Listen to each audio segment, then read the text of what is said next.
see a shrink about you? Sit, sit. What's your next command? Beg? Sorry. I just want to make sure that we understand each other. You will not take my car again without asking. Do you think they have a chalkboard around here somewhere? Because I could write that out 100 times for you. I will not Chalkboard! Thank you for reminding me. I also didn't appreciate the way you snuck out to school this morning before I could confront you. Well, I just didn't want to wake you up, sis. I know how you need your beauty sleep. You know, it's clear that you're going to need a lot more supervision than what you're getting. Great, so send me to a convent. Ha! You should be so lucky. Heaven hath no fury like a sister scorned. And, honey, you're going to answer to me. Now, I'm going to set down a few rules. I don't remember the 10 Commandments saying anything about having to obey your sister. Well, behold the Barrett Bible. Commandment number 1, thou shalt not charge cab rides. You are such a geek. How else am I supposed to get around town? Well, I don't think you need to be going to movies on school nights. Perhaps you should be home studying your homework so you can graduate high school before you turn 50. I don't need to study to graduate. No, but you need to study to get good grades. Good grades. Julia, straight A's don't matter to me the way they did to you and Daddy. I can get B's without even trying. Well, what does matter to you, Brenda? Really, really want to know what matters to me? Yeah. Having fun matters to me. Oh, Bren. Julia, listen to me. Living in the moment matters to me. Getting Daddy's attention, that used to matter to me. Daddy was a busy man. I didn't get that much attention from him. I mean, a pat on the head now and again for a good grade doesn't take much effort. Yeah, at least you got a pat on the head. That's something. Daddy loved everything about you, Julia. Daddy loved everything that you did. Oh, you know that. No, he didn't. Daddy was a complicated man, that's all. You know what? Right now, I could really care less. The way I feel about this right now isn't going to change the way that it was. No, you're right. You're right. You can't change what's past. But you can do something so it doesn't tear you up inside. Like you, Julia? Brenda, I'm trying to help you. I want to help you. Help me to what, Julia? What do you want to help me do? Become a carbon copy of you? No. That is never going to happen. Brenda, forget it. Come on, Bren. Hi. Hi. Trying to stay calm right now. Mm-hmm. Count to 10. It usually works for me. Daddy never made any secret of the fact that he just adored my mother. You must have been pretty devastated when she died. He was. Did he remarry right away? Yeah, too soon, I think. I think. His marriage with Brenda's mother was, well, it had its ups and downs. She was a pretty volatile woman. Like Brenda. In more ways than one. Which is why I think Brenda feels like I was always Daddy's favorite.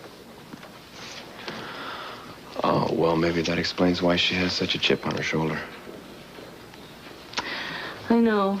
You know what? I've spent my whole life trying to convince her that she's wrong. But I know she's right. Well, it's not your fault. I mean, it's not unusual for families to have favorites. But that could be why you take your role as her guardian so seriously. Why? Because I'm trying to make up for Daddy's neglect? You said it, not me. Maybe. Doesn't matter. No matter what I do, Brenda's resentment of me always gets in the way of our relationship. You know what? I think you're worrying too much about her. I mean, she's just your typical 17-year-old girl going on 25. Yeah. I knew a lot of girls like that in boarding school. So you think she's going to be okay? Sure. In a year or two, she'll be wearing gloves to junior league tees. And then you'll wonder why you worried so much about her. Brenda, in junior league? No, I don't think so. Well, maybe not junior league, but I wouldn't rule out the young Republicans. It's so hard to tell her how much I love her. You know, I just wish we were closer. She makes it so impossible. Maybe now because I'm holding the purse strings. Well, it's better you than her. That's for sure. Oh, Ned. Here you are again. Thank you again for being my sounding board. It helps. What are friends for? Yeah. I'm glad to have you for a friend as well as a business partner. Well, you know that you mean more to me than just a business partner. In fact, I'm just beginning to realize just exactly what you do mean to me.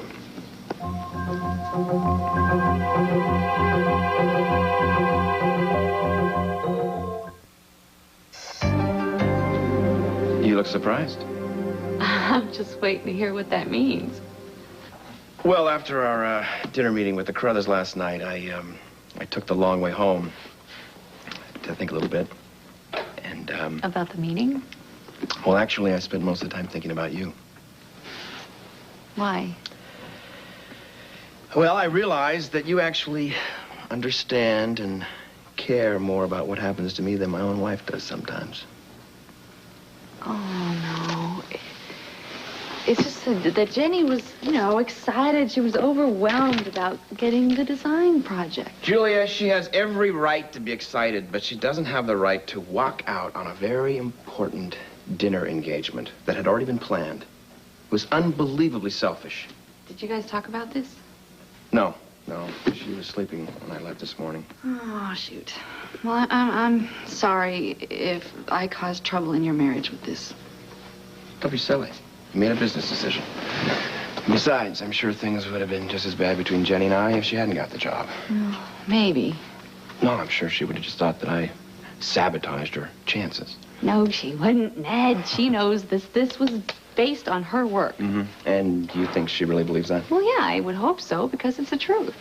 Besides, she would have found a job somewhere else, and we'd still be fighting the same battles. Well, Jenny's a friend of mine, Ned, and so I hope you don't mind, but my advice is be supportive. I mean, I know what she's going through. Well, that sounds like a professional thing to do.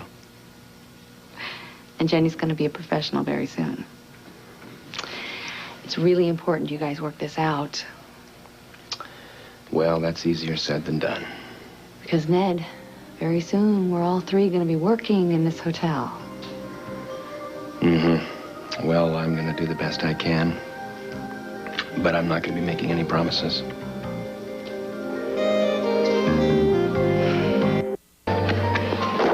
What's that? My resignation. From deception? Now, don't go getting too excited. I still will be the counsel, and I'll consult, and what I'm doing is just pulling out of the daily, humdrum of the day-to-day basis sort of thing. Were you involved in the daily humdrum, day-to-day basis sort of thing? I'm sure you'll be fine without me.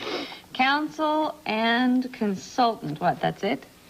Well, I'm still going to share in the profits, for crying out loud. Yeah, we'll see. I assume you're pulling out because things have become too strained with dum, dum, da-dum, dum, da-dum, dum. No, as a matter of fact, she's the greatest girl I've ever met. She is? Yeah. I mean, she is, but why this sudden proclamation? Well, because she bought me a warehouse down the waterfront where I'm going to open up a little practice and, offices and everything down there. Well, I thought you guys were getting a divorce. Well, we still are. It's just that because of this, she's given me the guts to do something that I should have done a long time ago. So Dominique's footing the bill for the whole offices, huh? That's a nice gesture. No, wait a minute. Wait, I'm going to pay a little rent. What do you think I am, a gigolo here? She's just pointing me in the right direction, that's all. Fine. As long as you're not working here, I don't mind if you guys rethink your divorce plans. Well, we, haven't, changed anything. I mean, we're still going to go ahead with it, I guess, as far as I know. Yeah, maybe you won't because... Hello, yeah. Excuse me, I have a Mr. Lee Baldwin on hold for Scotty. Oh, thank you. Here, you can take it in here all the way outside.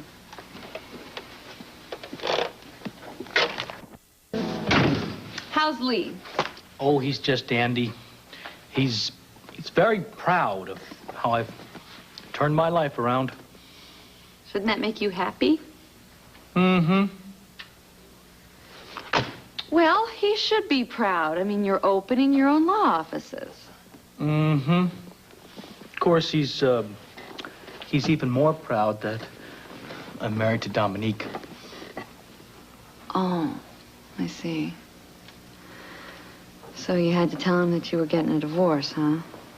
Well, no, I didn't tell him. I couldn't. He was so happy. I couldn't get the words out, you know? God, you know what happened last time you couldn't get the words out? Yeah, you mean the disbarment thing? Yeah, you made everything worse for yourself. I know. I'm going to tell him, but at that precise moment, I couldn't tell him. But I'll have other opportunities to let him down because I'm very good at letting him down. True. Mm-hmm. Although maybe this time you won't have to, huh? How do you figure? Well, I mean, you and Dominique are getting along so well, maybe you won't go through with the divorce. I don't. I've been going all over the place with her on that. Well, I just figure there's no sense in telling them until you know for sure, right? You're right. But I will tell him the truth. But in the meantime, what's wrong with him thinking that I'm happily married? I just couldn't go through the motions again. Checking the specs. So how did the dinner with the Crothers go? It was fine. It was actually very necessary. Carruthers is a CEO of a very big manufacturing firm that we do business with, and he definitely needed to be stroked. Well, I'm glad that it all worked out. Are you? Ned, Stockholders cocktail party. please, Ned. I can't. Not tonight. I mean, look. Well, why not? Because I couldn't possibly do it on such short notice. I've got work to do tonight. Well, so much for promises.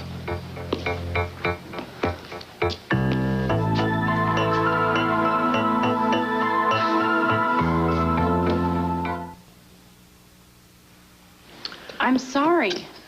But you should have said something ahead of time. Well, I wish I could have. And what does that mean? It's been a little difficult to talk to you these last few days.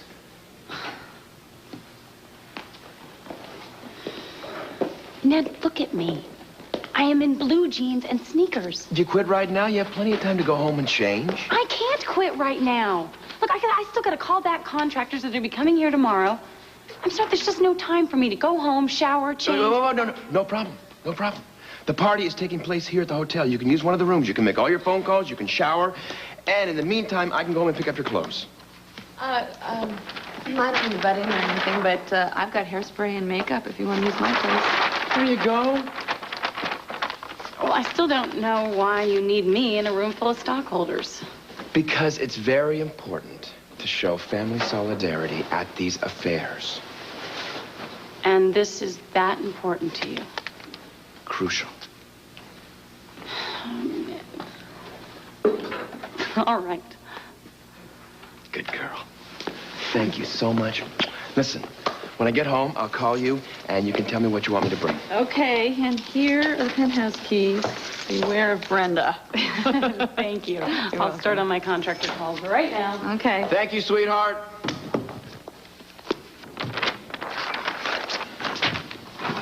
Well, that was certainly nice of you. Oh, sure, anytime. Ned? Yeah. You didn't mention that I helped you out with the Crothers the other night. Was that on purpose, or? No. I just, well, I didn't think it was important. Well, thanks for the compliment. No, don't misunderstand me. What you did for me was very important, and I'm incredibly grateful. What? Nothing, no. What? Something funny? I just thought, I was kind of worried I was going to get recruited again to the cocktail party. Well, I wish you were. It certainly would have been easier.